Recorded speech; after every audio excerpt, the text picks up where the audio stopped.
اعوذ باللہ من الشیطان الرجیم بسم اللہ الرحمن الرحیم رب اشرح لی صدری ویسر لی امری واحلل عقدۃ من لسانی یفقهوا قولی واجعل لی وزیرا من اہلی ربی زدنی علما ربی زدنی علما ربی زدنی علما۔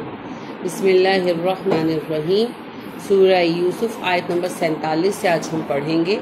ہم نے پڑھا تھا کہ وہ جو ساقی تھا وہ یوسف علیہ السلام کے پاس بادشاہ کے خواب کی تعبیر معلوم کرنے کے لیے آیا اور اس نے کہا یوسف ایھا الصدیق افتنا فی سبع بقرات سمان یاکلہن سبع عجاف وسبع سنبلات خضر واخر یابسات لعلی ارجع الی الناس لعلہم یعلمون۔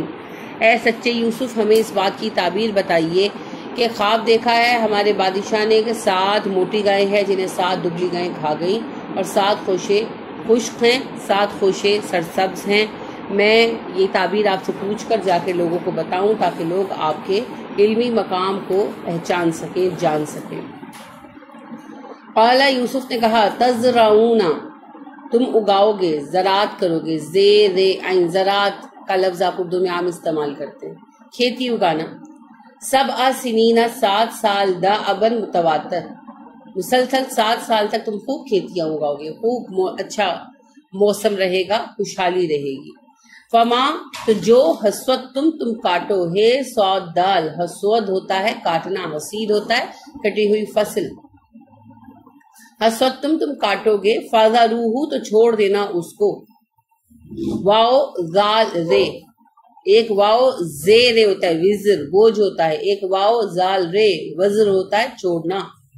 فذروہ، تم چھوڑ دو گے اس کو، فی سنبلہ، اس کی بالیوں میں ہی، اس کو سیف کرنے کے لیے، سٹور کرنے کے لیے، بالیوں سے نہ نکالنا۔ الا، مگر قلیلاً تھوڑا، مما، اتنا جو تاکلون، تم کھا جاؤ۔ 7 سال تک تمہارے ہاں خوب فصلیں اگائی جائیں گی، موسم بہت اچھا رہے گا، بارشیں ہوں گی۔ تو جب تم فصلیں کاٹو تو ضرورت کے مطابق استعمال کرنا، باقی سارا بالیوں میں ہی لگا ہوا چھوڑ دینا۔ ثم، پھر یاتی آئیں گے، من بعد ذالکا، اس کے بعد، سب ان 7 شداد سخت، شدید کا مبالغہ ہے، شداد سخت، یا کلنا کھا جائیں گے، ماں جو قدم تم جمع کرو گے، لہنہ ان کے لیے، قدم تم سامنے رکھو گے، لہنہ ان کے لیے، الا مگر قلیلاً تھوڑا بہت، مما جو تحسنون تم بچا لو گے، ہے سوادون حسن ہوتا ہے قلعہ، تو جو تم چھپا لو گے بچا لو گے۔ اس کے بعد 7 سخت سال آئیں گے، یعنی قحط سالی آئے گی، بارشیں نہیں ہوں گی، ان میں تم جتنا کچھ جمع کر رکھا ہوگا ان سالوں کے لیے وہ کھا جاؤ گے، سوائے اس کے جو تم محفوظ کر لو، بچا لو۔ ثم، پھر یاتی آئے گا، من بعد ذالکا، اس کے بعد، عامون ایک سال، فیہ جس میں، یغاثو فریاد رسی کی جائے گی، الناس لوگوں کی، غین واو سے، غین یہ سے، غوث غیث مدد طلب کرنا، فریاد کرنا، اسی سے لفظ غوث ہوتا ہے، سب سے بڑا مددگار، اس میں خود مبالغے کا صیغہ ہے۔ غیاث کا بھی مطلب ہوتا ہے مددگار، نام رکھتے نا غیاث، وہ عام نام ہے، اور غوث اس کا مبالغہ ہے، سب سے بڑا، اور غوث العظم پھر اور بڑا۔ تو شرک کیا نام ہے، یہ انتہائی شدید شرک ہے۔ نبی صلی اللہ علیہ وسلم کس سے استغیث کرتے تھے؟ اللہ سے۔ دعا یاد ہے نا، یا حیو یا قیوم برحمتک استغیث، یا اللہ اے حی و قیوم رب، اپنی رحمت سے میری مدد کرو۔ کبھی کسی اور سے نہیں کہا، استغاثہ کہتے ہیں فریاد کرنے کو، تو کہتے جی نبی صلی اللہ علیہ وسلم سے استغاثہ کریں، شرک ہے۔ اللہ کے سوا کسی سے بھی استغاثہ کرنا شرک ہے، اور یہ بات ہمیں خود نبی کریم صلی اللہ علیہ وسلم نے سکھائی، ٹھیک ہے۔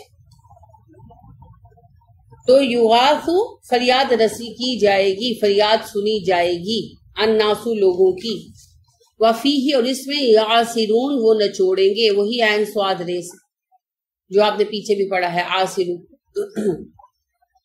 یاسرون وہ نچوڑیں گے، رس نکالیں گے، نچوڑ نکالیں گے۔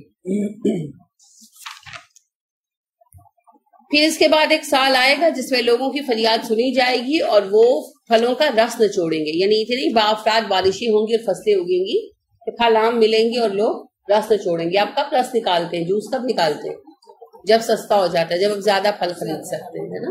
جب ابھی آپ کا پھل ہی 300-400 روپے کلو ہوتا ہے تو آپ 1-8 کلو لا کے تھوڑا تھوڑا کھاتے ہیں. پھر جب وہ رس بھرے ہوتے ہیں اور اس کے علاوہ سستے ہوتے ہیں، اویلیبلٹی ہوتی ہے. سستا تب ہوتا ہے جب افراد کے ساتھ آ جاتا ہے. جب آغاز میں کہیں کہیں سے آ رہا ہوتا ہے تو پھل مہنگا ہوتا ہے، اور جب سیزن اپنی پیک پر آ جاتا ہے اور پھلوں کے ڈھیر لگ جاتے ہیں زمینوں کے اوپر، پھر وہ سستا ہو جاتا ہے اور رس سے بھی بھرپور ہوتا ہے. پھر آپ لاتے ہیں سستا 60 روپے کلو، 50 روپے کلو، اور پھر آپ اس کا جوس نکالتے ہیں اور پیتے ہیں اور پلاتے ہیں.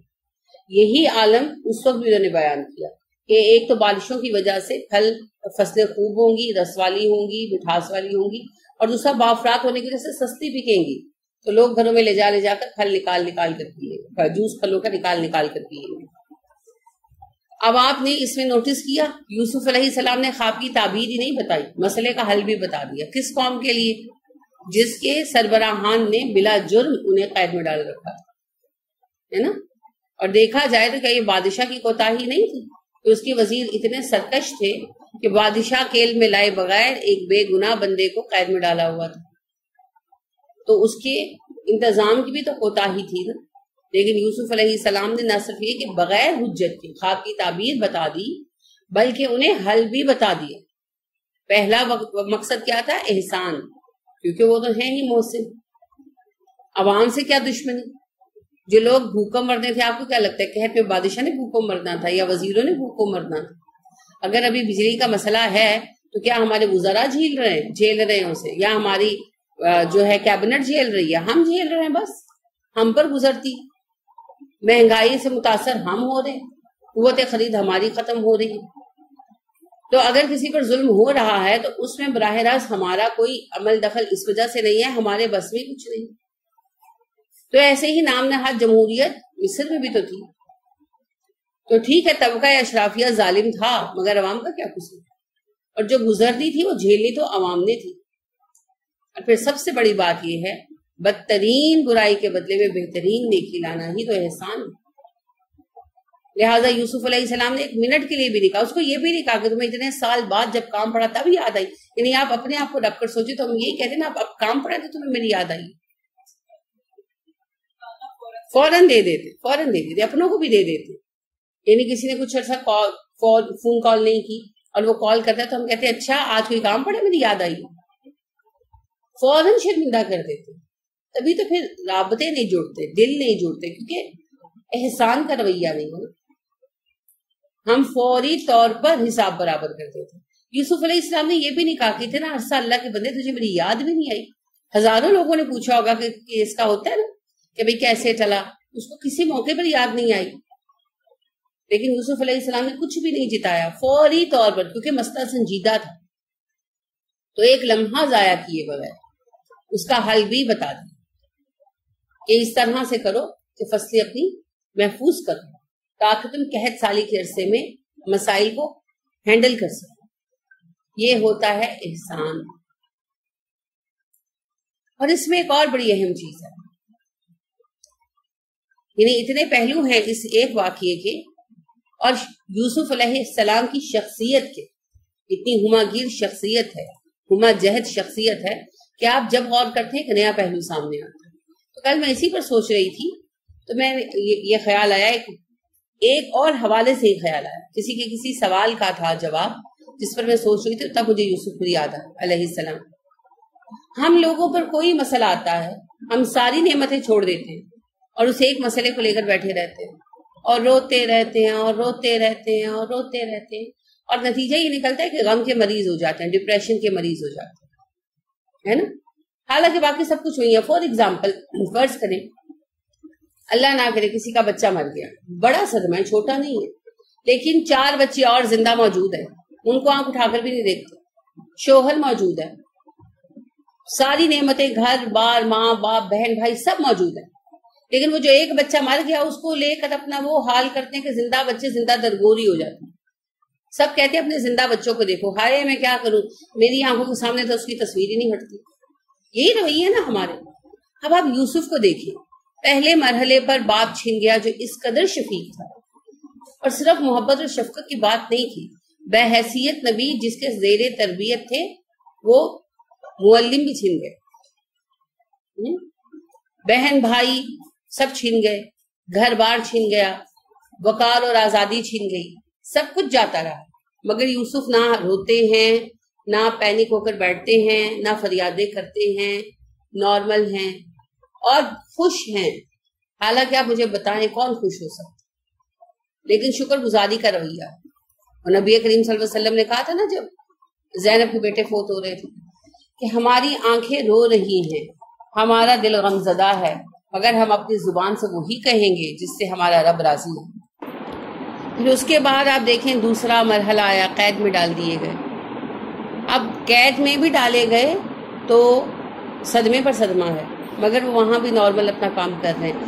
اب اصل سمجھنے کی بات یہ ہے کہ جب وہ غلام بنائے گئے ہیں، گھر والوں سے دور ہیں، دوسروں کے ہاتھوں میں ہیں، تب بھی وہ یہ دیکھ رہے ہیں کہ میں کیا کر سکتا ہوں، جو کر سکتے ہیں وہ کر رہے ہیں۔ اور جب قید میں بھی ڈالے گئے ہیں تو ہاتھ پیر توڑ کر نہیں بیٹھے ہوئے، وہ دیکھ رہے ہیں میں کیا کر سکتا ہوں، جو کچھ کر سکتے ہیں کر رہے ہیں۔ قید میں بھی تبلیغ کر رہے ہیں، احسان کر رہے ہیں، حسن سلوک کر رہے ہیں، جو کر سکتے ہیں وہ کر رہے ہیں۔ ہم لوگ تو کہتے ہیں جب تک مجھے وی آئی پی پیکج نہیں ملے گا مجھ سے تو کوئی کام نہیں ہو سکتا۔ ایٹیٹیوڈ ہی ہے، بچے کو کہتے ہیں نا بیٹھ کے پڑھو تو مجھے پہلے ٹیبل چیئر منگا کے دو پھر بیٹھ کے پڑھو، کیونکہ ہم نے اصل میں ایک بات کچھ کرنا نہیں۔ جنہوں نے نہیں کرنا ہوتا انہیں کے یہ انداز و اعتبار ہوتے ہیں، جنہوں نے کام کرنا ہوتا وہ سب کچھ کر لیتے۔ اور دوسرا بات اور سبب یہ ہے ہماری اس لاجک کا، ہمارے اس رویے کا، کہ ہم لوگ نعمتیں نہیں دیکھتے جو موجود ہیں، اور جو ایک آدھ آزمائش آتی ہے نا ہم اسے آزمائش نہیں نقصان کے معنوں میں لیتے ہیں۔ ٹھیک ہے، یہ جو بھی مسائل آتے ہیں نا یہ آزمائش ہوتی ہے۔ جیسے رزق تنگ ہو گیا، کاروبار چلتے چلتے ڈاؤن ہو گیا۔ اچھا فار ایگزامپل آپ نے دیکھا ہم بیٹھے ہوئے تھے پڑھ رہے تھے اور باہر ٹائلیں اکھڑ گئی۔ اس طرح کے روزمرہ ہمارے بہت سارے واقعات ہوتے ہیں۔ بچہ اچھا بڑا کھیل رہا ہے، گرا سر پھٹ گیا، اللہ رحم کرے، روز کے ہی مسائل ہیں۔ اچھا بھلا آپ کام کر رہی ہیں اور آپ کا ہاتھ جل گیا اور ٹھیک ٹھاک جل گیا، اور کوئی ہیلپر بھی نہیں ہے، اب کام بھی کرنا ہے اور ہاتھ بھی جلا ہوا۔ آزمائشیں ہیں، مگر ہم انہیں آزمائش کے معنوں میں نہیں لیتے، ہم لیتے ہیں ان کو نقصان کے معنوں میں، اور ہم کہتے ہیں سارے نقصانات میرے لیے لکھے۔ اچھا ہاتھ بھی میرا ہی جلنا تھا، بچے بھی میرے کو ہی بخار چڑھنا تھا، فرش بھی میرا ہی ٹوٹنا تھا، کاروبار بھی میرا ہی ڈاؤن ہونا تھا۔ نہیں، یہ تو آزمائشیں ہیں، آزمائش سب کی ہو رہی ہے، ہر کوئی آزمائش کے زمانے سے گزر رہا ہے، اس کے رنگ الگ ضرور ہو سکتے ہیں، آزمائش سے مبرہ کوئی بھی نہیں ہے، کیونکہ اللہ فرماتے ہیں ہم نے تمہیں کیوں پیدا کیا، یبلوکم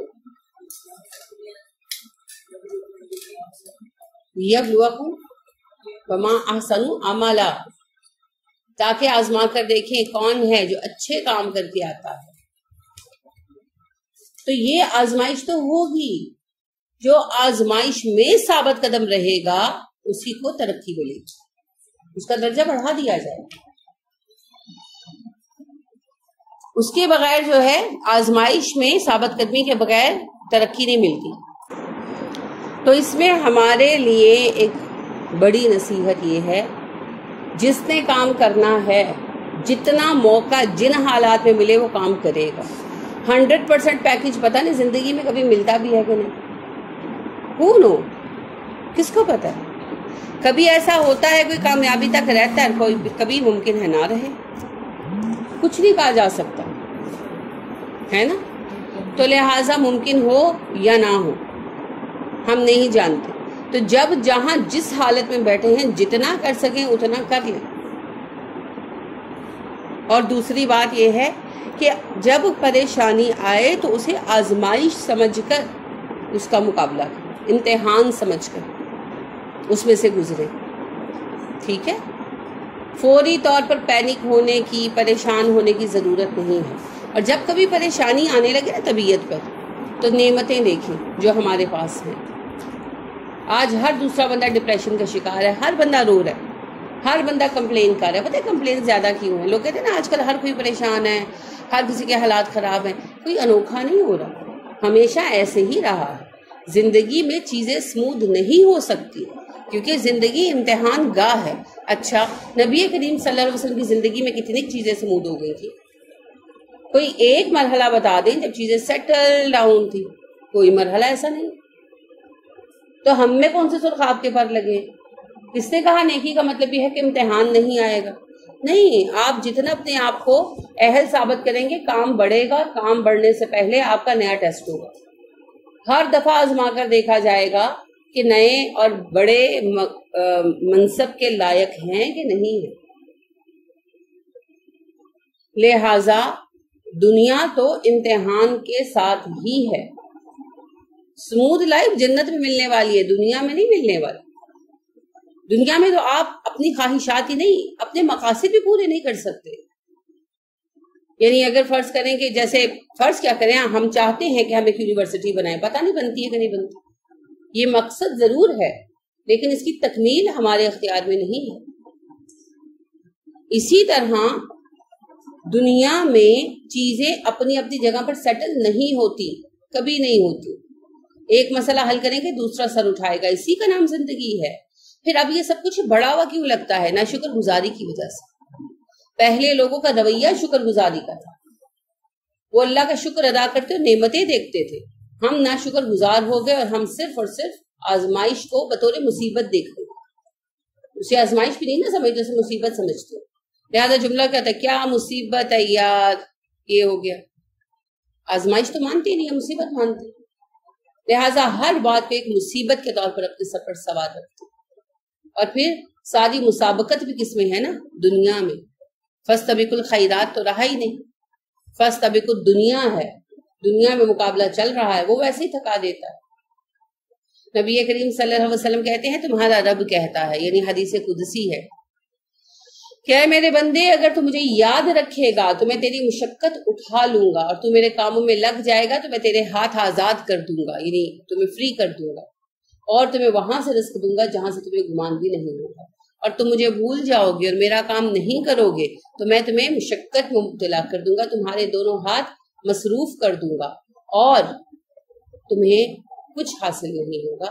میں تم پر محتاجی مسلط کر دوں گا. ہمارے سب مردوں کا یہی حال، دونوں ہاتھ دونوں پیر سر سب کچھ بزی ہے نا.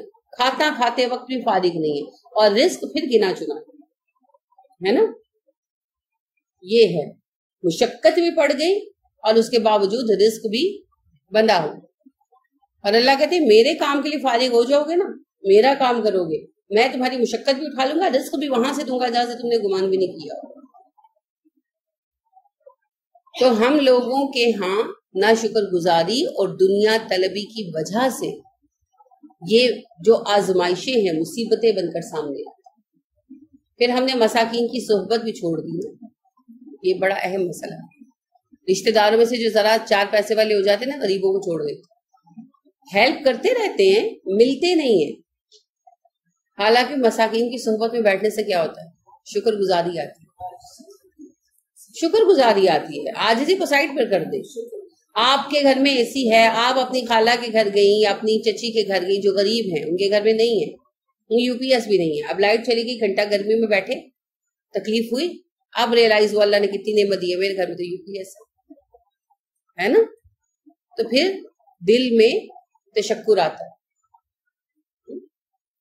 اور بھی بہت ساری چیزیں ہیں. یعنی آپ جاتے ہیں، آپ دیکھتے ہیں کہ اچھا بیمار ہے کوئی اور پیسے نہیں ہیں دوائی کے، تو آپ شکر گزار ہوتے ہیں کہ اچھا ہم تو پرائیویٹ ڈاکٹروں میں بھاگے جاتے ہیں، ہمارے پاس پیسے ہیں.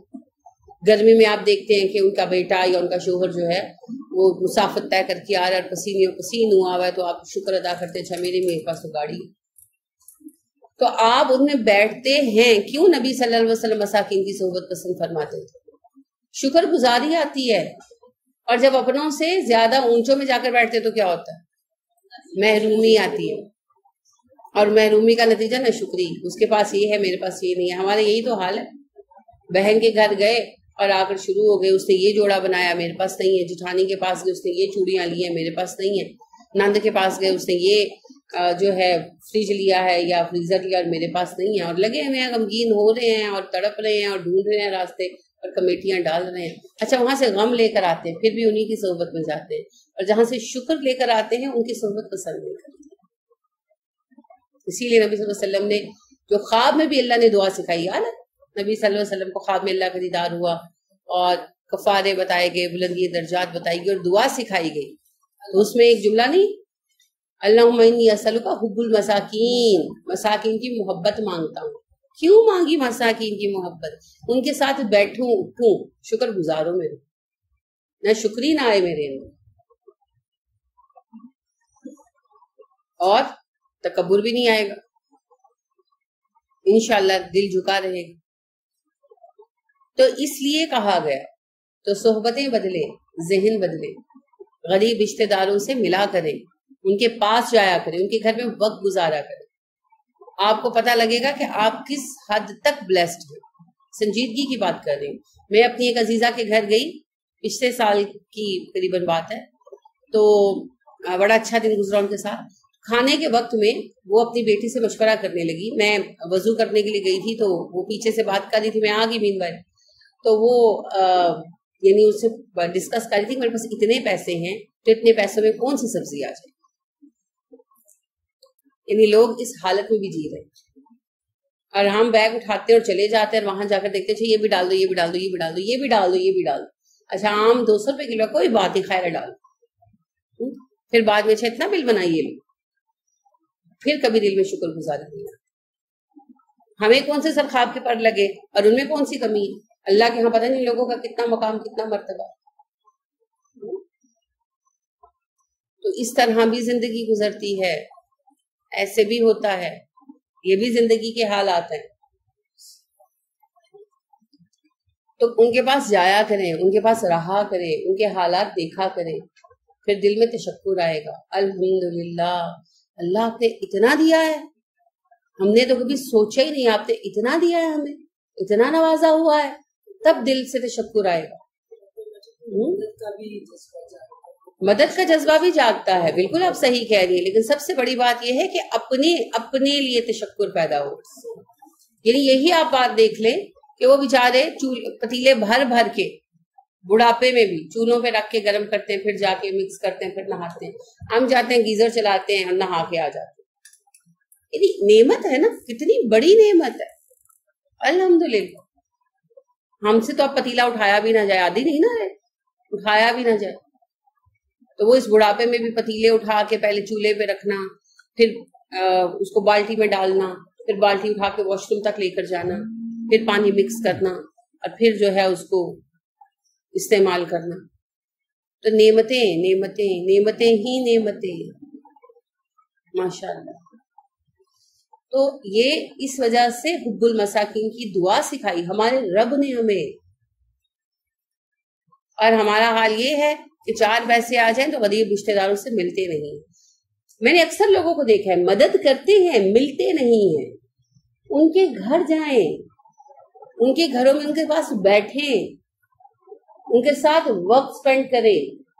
جب کبھی دل میں یہ آنے لگے نا میرے پاس یہ نہیں ہے وہ نہیں ہے، کسی غریب رشتہ دار کے گھر چلے جائیں، ایک دن گزار کر آئے، مزاج درست ہو جائے گا. سنجیدہ بات کر رہی ہیں، مزاج درست ہو جائے گا. جب آپ ان کی حالت دیکھیں گے نا شرم آئے گی اپنے شکر. ٹھیک ہے، تو یہ ایک حل ہے اپنے احساس محرومی جو جھوٹا ہے اسے ختم کرنا.